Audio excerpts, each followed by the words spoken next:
도중에 열면 네 목숨이 끊어질 것이다. 10년을 구박당하던 며느리가 드디어 친정 나들이를 가는 날, 독사 같던 시누이가 검은 목함 하나를 건넸소. 도중에 열면 내 목숨이 끊어질 것이다. 하지만 그 상자 속에 담긴 진실은 여러분이 상상하는 것보다 1000배는 더 충격적이었소이다. 잠깐 시작하기 전에 구독과 좋아요 꼭 부탁드립니다. 여러분의 작은 클릭 하나가 더 좋은 리뷰를 만드는 힘이 됩니다. 지옥 같은 시댁살이의 시작. 자, 이 이야기는 조선 후기 어느 양반가에서 벌어진 참으로 기막힌 사연이요. 20도 안 된 꽃다운 나이에 시집온 며느리 정씨 부인. 친정이 몰랑 양반이라 혼수도 변변치 못하게 들고 온 이 가련한 세댁은 시댁 문턱을 넘는 순간부터 생지옥이 펼쳐질 줄은 꿈에도 몰랐지. 이것이 혼수라고 가져온 것이냐? 우리 오라버니가 무슨 거지를 장가들었단 말이냐? 시누이 박씨의 첫 마디가 이러했으니 그 뒤는 안 봐도 훤하지 않겠소. 하지만 이건 시작에 불과했소이다. 시어머니는 새벽 달 굴기 전에 며느리를 깨워 냉수로 세수를 시켰고 겨울이고 여름이고 가리지 않고 우물가에서 빨래를 시켰지. 손이 터서 피가 나도 동상에 걸려 손가락이 퉁퉁 부어도 쉴 틈을 주지 않았소. 아이고, 우리 어머님, 손이 너무 아파 젓가락도 못 쥐겠나이다. 이것이 일도 제대로 못하면서 투정은 내 친정에서는 손가락 하나 까딱 안 하고 놀기만 했구나. 독사보다 더한 시누이의 구박. 그런데 시어머니보다 더 무서운 존재가 있었으니 바로 시누이 박씨였소. 이 시누이란 계집이 얼마나 악독했던지 올케가 밥을 지으면 설이 걷다, 국을 끓이면 짜다, 빨래를 하면 때가 남았다 하며 하루도 빠짐없이 트집을 잡았지. 어느 날은 올케가 정성껏 지은 밥을 마당에 확 엎어버리며 이렇게 소리쳤소. 이런 개밥 같은 것을 우리 오라버니께 드리려고 했단 말이냐. 내 친정에서는 돼지 여물이나 먹고 자랐나. 정씨 부인은 그 자리에서 통곡을 하고 싶었지만 눈물조차 마음대로 흘릴 수 없었소. 시누이가 눈을 부릅뜨고 노려보며 말했기 때문이지. 울기만 하면 살림은 누가 하냐. 내가 우는 동안 우리 집안 살림이 거덜나겠구나. 밤이면 밤마다 정씨는 창호지에 눈물을 적시며 친정 생각을 했소. 아버님, 어머님, 딸이 여기서 이렇게 죽어가고 있나이다. 남편마저 쓸모없는 놈. 그렇다면 남편은 뭘 했냐고. 이것이 또 기가 막힌 일이오.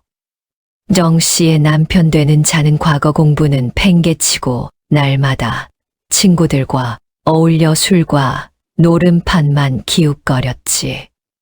집에 돈이 들어오면 그날로 노름판에 탕진하고 술에 취해 들어와선 마누라에게 헛소리나 짓거렸소. 여보, 오늘은 운이 없어 돈을 다 잃었소. 내일은 꼭 본전을 찾을 터이니 폐물이라도 좀. 서방님, 폐물은 이미 작년에 다 팔지 않았나이까. 그럼 친정에 가서 좀 얻어오시오. 친정도 이미 알거지가 된 지 오래인데 무슨 수로 돈을 구하겠소? 정씨는 밤마다 베개를 적시며 하늘을 원망했지. 10년의 세월 손톱이 빠지고 얼굴이 반쪽이 되다. 이렇게 10년이 흘렀소. 20살도 안 된 나이에 시집와서 이제 30살을 바라보는 정씨의 모습은 그야말로 귀신이 따로 없었지. 손은 온통 굳은 살과 상처투성이라 손톱이 제대로 남아있는 게 하나도 없었고, 얼굴은 햇볕에 그을리고 시름에 쪄들어 반쪽이 되어버렸소.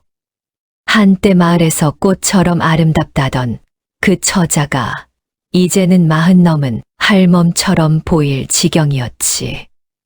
시어머니는 매일같이 며느리를 갈궜소. 내가 아들 하나 못 낳아서 우리 집안이 대가 끊기게 생겼다. 내 친정씨가 말라서 그런 게다. 아이를 못 낳는 것도 며느리 탓. 남편이 노름하는 것도 며느리가 내조를 못한 탓. 농사가 안 되는 것도 며느리가 복이 없는 탓이라 했소. 시누이는 더 심했지. 올케의 머리채를 쥐고 흔들며 이렇게 악을 썼소. 이 천한 것이 내가 우리 집안에 무슨 복을 가져왔느냐. 오라버니를 홀려서 집안을 망치게 만들었구나. 정씨는 그저 죄송하옵니다. 죄송하옵니다. 하며 바닥에 이 말을 찌을 뿐이었소.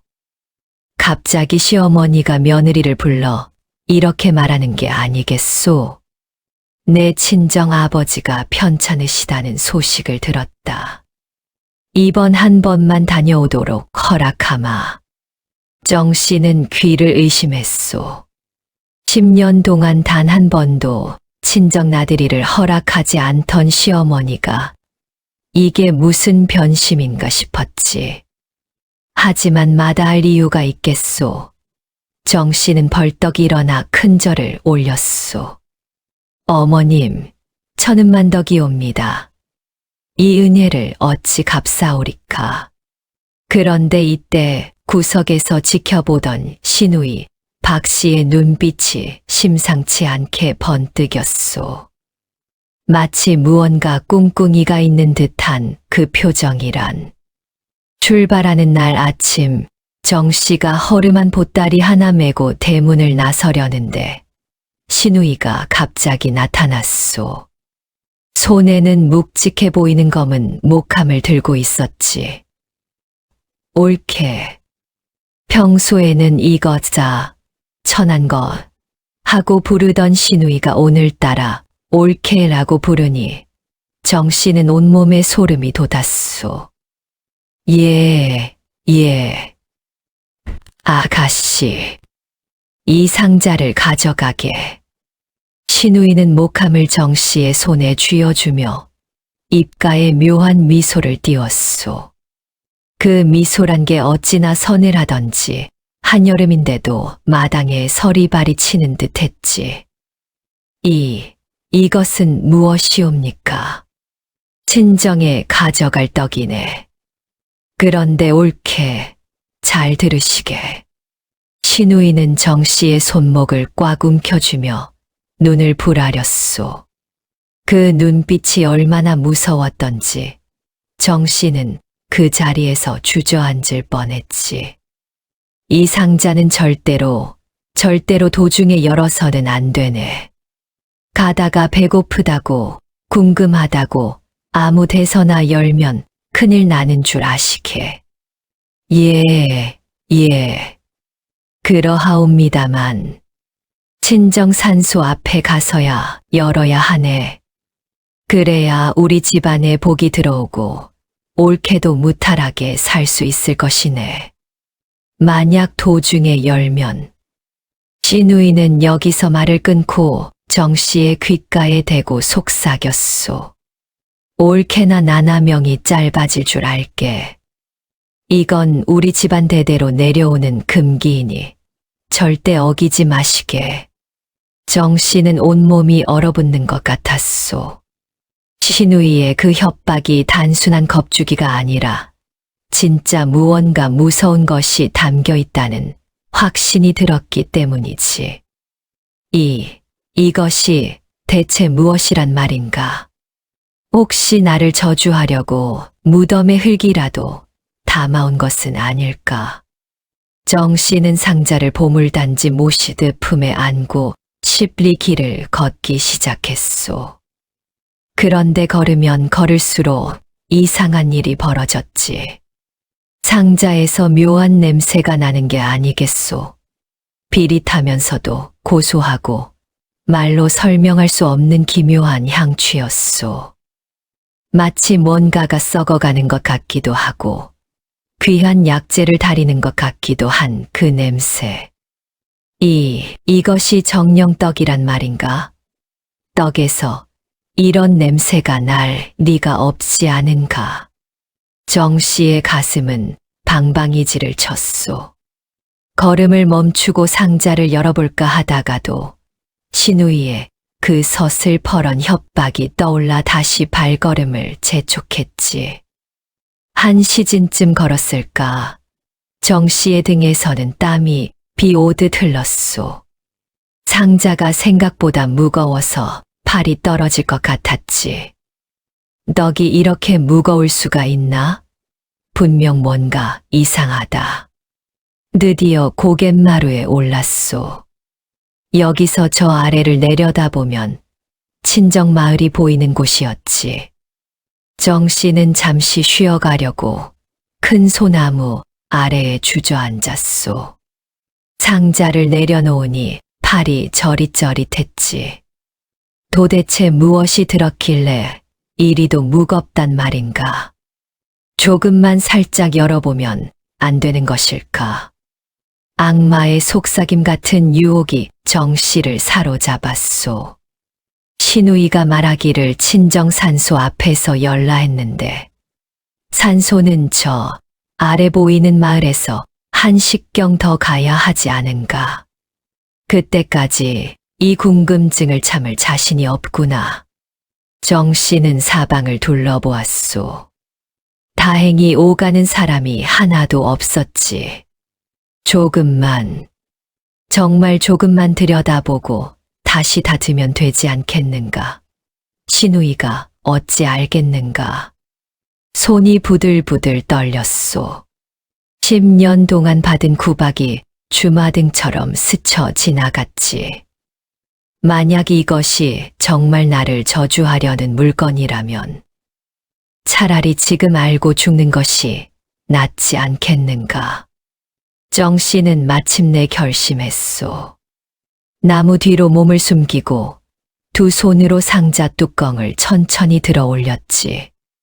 뚜껑이 열리는 순간 정씨는 비명을 삼켰소. 아니. 이것이 대체 무엇이란 말이냐? 상자 안에는 시커멓고 울퉁불퉁한 마치 숯덩어리 같은 것들이 가득 들어 있었소. 떡이라고 하기엔 너무도 흉측한 모양이었지. 정씨의 얼굴이 새하얗게 질렸소.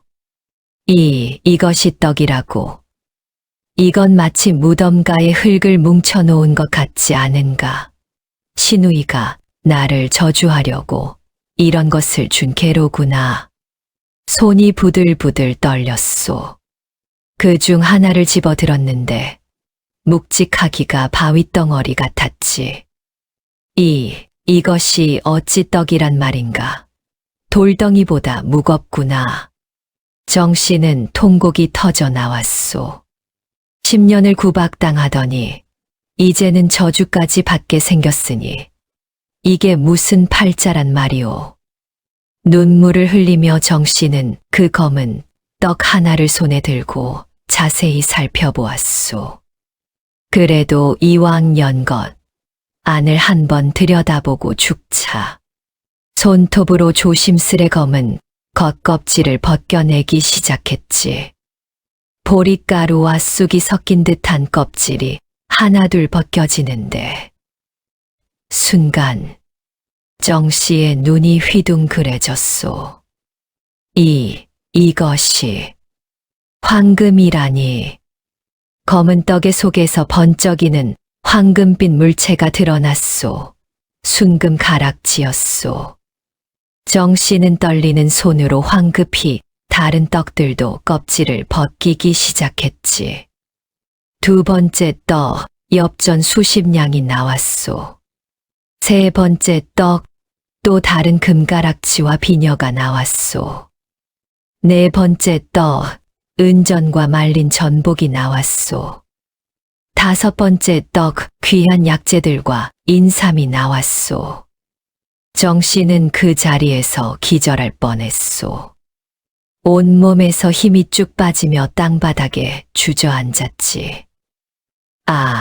아니. 이게 대체 무슨 일이란 말이냐. 정신을 가다듬은 정씨는 다시 한번 떡들을 자세히 살펴보았소. 아까 맡았던 그 비릿하면서도 고소한 냄새의 정체가 밝혀졌지.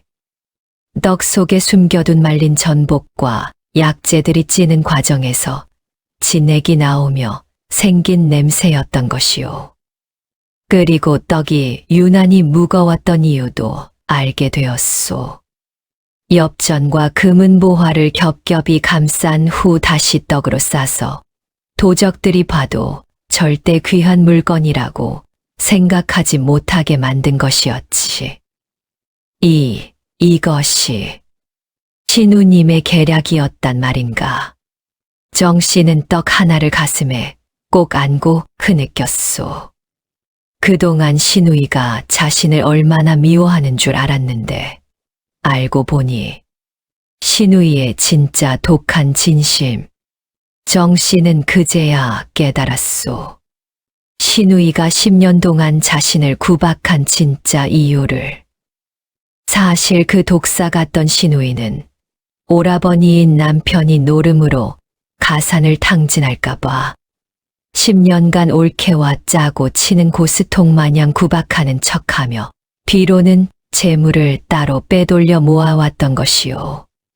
시어머니 몰래, 남편 몰래 올케가 번 푼돈도 모으고 신우이가 벌어온 돈도 모으고 조금씩 10년 동안 모은 재물을 이렇게 떡 속에 숨겨 보낸 것이었소. 그리고 친정 산소 앞에서 열라고 한 이유도 명백했지. 조상님 덕에 이만큼 모았으니 당당하게 친정 부모님을 모시고 새 살림을 차려 이 지옥 같은 집에서 탈출하라. 이것이 신우이가 올케에게 보낸 마지막 선물이자 자유를 주는 탈출 작전이었던 것이요. 정씨는 황금 개떡들을 다시 상자에 담고 친정 마을로 달려갔소. 그리고 친정 산소에 도착하자마자 상자를 산소 앞에 내려놓고 절을 올렸지. 아버님, 어머님, 소녀가 10년 만에 이렇게 찾아왔나이다. 그리고는 상자를 열어 하나하나 꺼내 보이며 대성통곡을 했소. 아이고, 신우님, 사람을 잡으려면 곱게 잡지. 이리도 무서운 개떡을 주시면 소인은 어찌 살란 말입니까? 소인이 신우님을 독사라 생각하고 10년을 살았는데 알고 보니 소인을 살린 은인이셨나이다. 정씨는 산소 앞에서 한참을 울었소. 기쁨의 눈물인지 후회의 눈물인지 감사의 눈물인지 알 수 없는 눈물을 마구 쏟아냈지. 그런데 상자 맨 밑바닥에서 작은 편지 한 장이 나왔소. 신우이가 쓴 편지였지. 편지에는 이렇게 적혀 있었소. 올케, 그동안 미안했네. 내가 올케를 구박한 것은 진심이 아니었네. 우리 오라버니가 노름에 빠져 집안을 말아먹을까봐 어머니 몰래 돈을 빼돌려야 했고 그러려면 올케가 무능해 보여야 했던 것일세. 10년 동안 올케를 괴롭힌 것 진심으로 사과하네. 하지만 이것만은 믿어주게. 나는 올케를 진심으로 아꼈고 올케가 이 지옥 같은 집에서 벗어나길 바랐네. 이 돈으로 친정 부모님을 극진히 모시고 다시는 우리 집에 돌아오지 마시게. 올케는 더 나은 삶을 살 자격이 있으니 오라버니에게는 내가 잘 타일러 보겠네. 그러니 올케는 부디 행복하게 사시게. 다시 한번 미안하고 고맙네. 신우이 박씨 올림. 정씨는 그 편지를 읽고 또 한 번 통곡했소. 이번엔 목이 터져라 울었지. 친정 부모님도 달려와 딸을 부둥켜 안고 함께 울었소. 아이고, 우리 딸. 그동안 얼마나 고생했느냐. 정씨는 부모님께 그동안의 이야기를 다 털어놓았소. 신우이가 얼마나 자신을 구박했는지, 그런데 알고 보니 그것이 다 자신을 위한 것이었는지. 부모님도 놀라움을 금치 못했소. 세상에 그런 깊은 뜻이 있었다니. 그 신우이가 참으로 대단한 사람이로구나. 그 후 정씨는 개떡 상자 속의 재물로 친정 부모님을 극진히 봉양했소. 작은 밭을 사고 논도 사고 조금씩 재산을 불려나갔지. 신우이가 준 지혜도 잊지 않았소. 돈을 함부로 쓰지 않고 알뜰살뜰 모으고 불렸지. 10년이 흘렀소. 정씨는 어느새 마을에서 손꼽히는 만석군 소리를 듣게 되었지. 친정 부모님도 편안한 말년을 보내시고 정씨 자신도 다시 혼인하여 자식도 낳고 행복하게 살았소. 그러던 어느 날 신우이가 시집을 간다는 소식이 들렸소. 정씨는 망설임 없이 그 개떡 상자를 찾았소. 10년 전 신우이가 자신에게 준 바로 그 상자였지. 정씨는 그 상자에 온갖 보석과 금은 보화를 가득 채웠소. 신우이가 준 것보다 훨씬 더 많은 재물을 담았지. 그리고 상자 뚜껑에 편지를 붙였소. 신우님, 그날의 개떡 상자는 제 인생을 바꿔놓았나이다. 이제 소녀가 신우님의 인생을 바꿀 차례이옵니다. 부디 행복하소서. 올케 정씨 올림. 혼인날 정씨는 화려한 비단옷을 입고 신우이의 혼례식에 참석했소. 10년 전에 초라하고 볼품없던 며느리가 아니라 당당하고 아름다운 부잣집 마님의 모습으로 말이오. 신우이는 정씨를 보자마자 눈물을 터뜨렸소. 올케, 아니, 이제는 정씨 마님이라 불러야겠구려. 두 사람은 부둥켜 안고 한참을 울었소. 신우이가 물었지. 정말 나를 용서해 주시겠소? 정씨가 대답했소. 용서라니요, 신우님. 소녀는 신우님께 평생 갚아도 다 못 갚을 은혜를 입었나이다. 그날의 개떡 상자가 아니었다면 소녀는 지금도 그 지옥 같은 시댁에서 죽어가고 있었을 것이옵니다. 신우이도 눈물을 닦으며 말했소.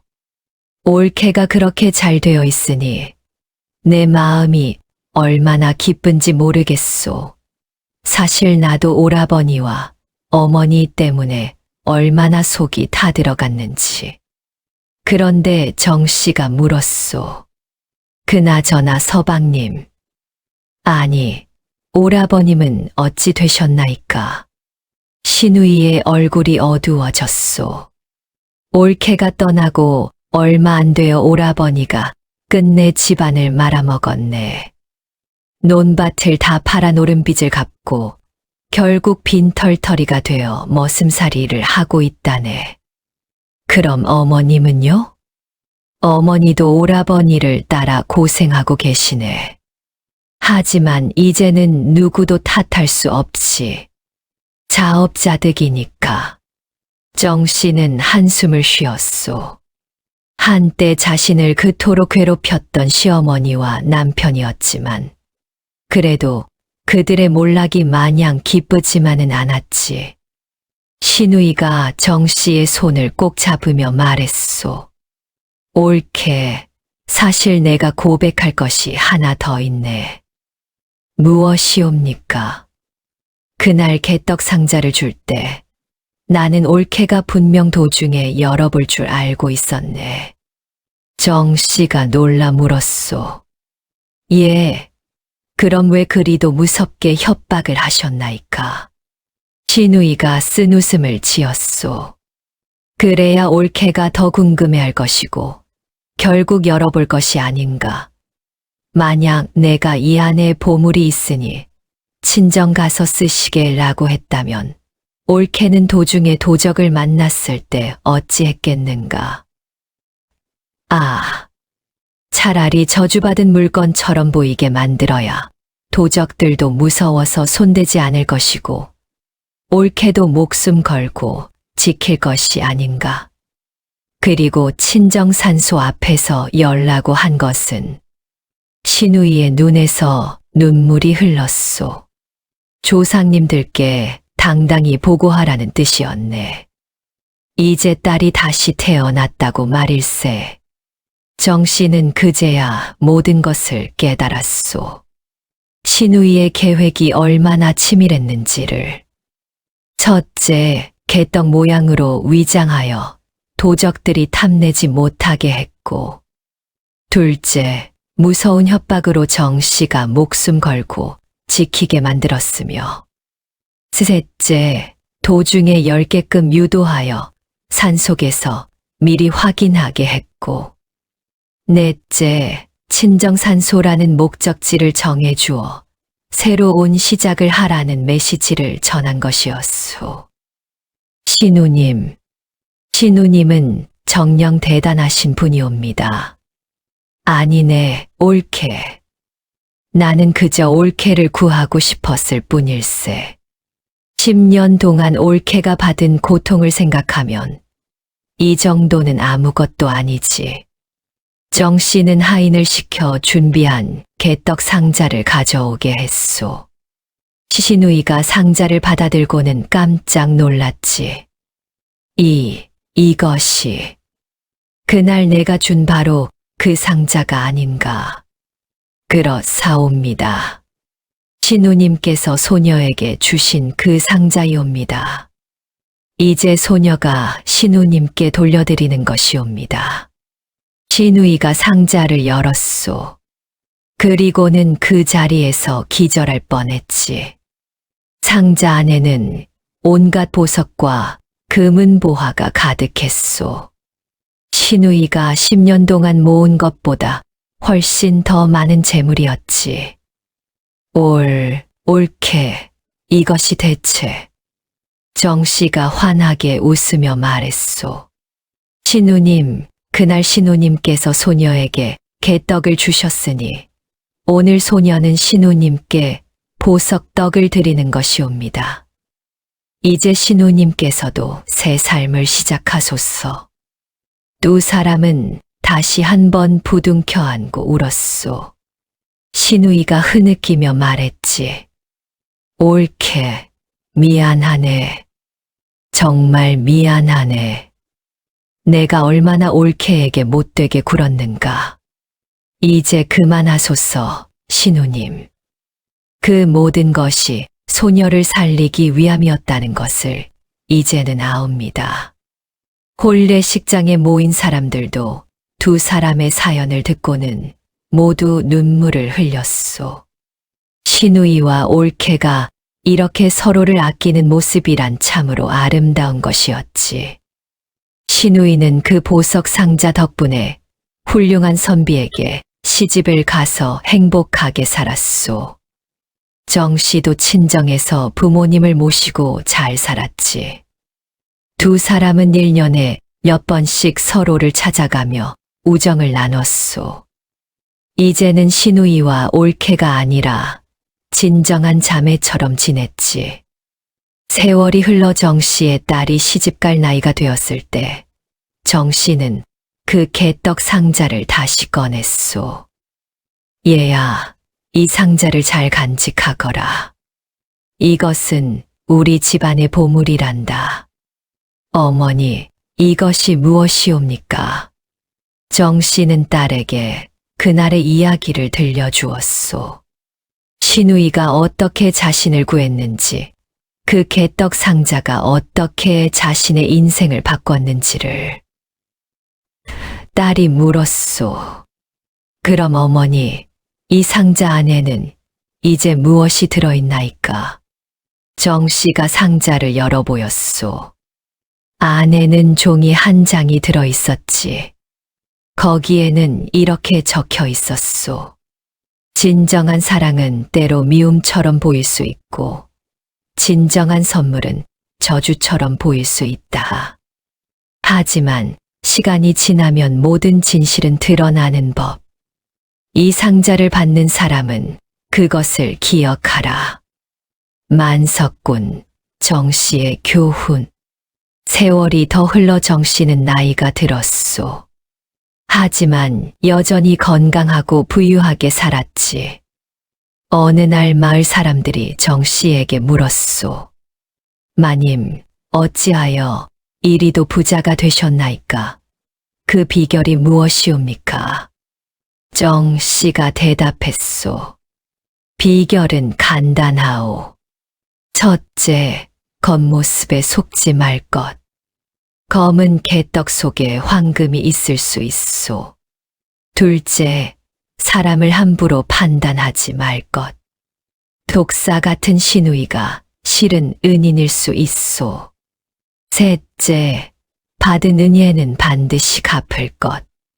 그것이 복을 부르는 길이오. 사람들이 고개를 끄덕였소.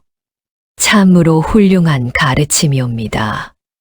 정 씨가 60세가 되던 해 신우이에게서 편지가 왔소. 신우이도 이제 늙어 병상에 누웠다는 소식이었지. 정 씨는 급히 달려갔소. 신우이의 집에 도착하니 신우이가 침상에 누워 있었지.